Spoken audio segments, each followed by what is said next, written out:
Time for the 49ers Rush podcast. It is crazy to me the way the preseason has gone. When they did the CBA, it seems like they wanted to put a priority on having time off after the last preseason game up to the season.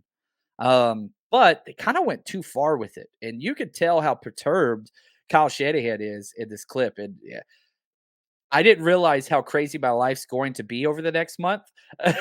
But it's going to be crazy because, we do every single offensive, defensive play. We're going to break down on Patreon, every single one, preseason, all that stuff.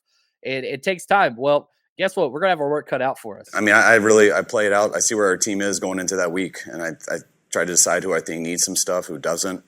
It's a huge challenge this year in terms of, last year we had 3 games. They were all 7 days apart. I think one was 8 days apart. So it was such a smooth routine. This year we have 3 games in 12 days, which is, that's impossible. And then after that, we wait 17 days to play in the game again. So this year, it's not as much about the games at all to me because I got to figure out how to get practice in and how to get people through a game. When you play 3 games in 12 days, the only way to do that is not practice at all. And that's definitely not an option. I think the practices always, I've said this my whole career, are much more important to me than preseason games.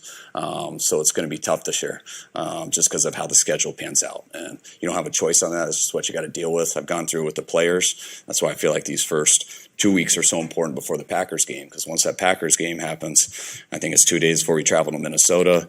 Got 2 practices, playing a Saturday night. I think we get back at like 6 a.m. on Sunday. And then I think we're traveling to Houston on Wednesday, and we're playing Houston on Thursday. And so it's just a whirlwind of games, and all of a sudden it's now chill for 17 days. So I got to really just balance that out, and with the help of our medical staff and all the position coaches, and something we'll figure out as we go. That's a lot, man. And for that first week for the Green Bay game, I'm going to be in Canton, Ohio, freaking hosting events for a draft night out, which if you're anywhere around Ohio, man, come out to draft night out. Go to draftnightout.com. We're going to be drafting live in the Pro Football Hall of Fame live fantasy leagues, which is going to be a blast. It's your boy Frank Gore. I'm listening to 49ers Rush, Niners all day. Let's bring 6 home.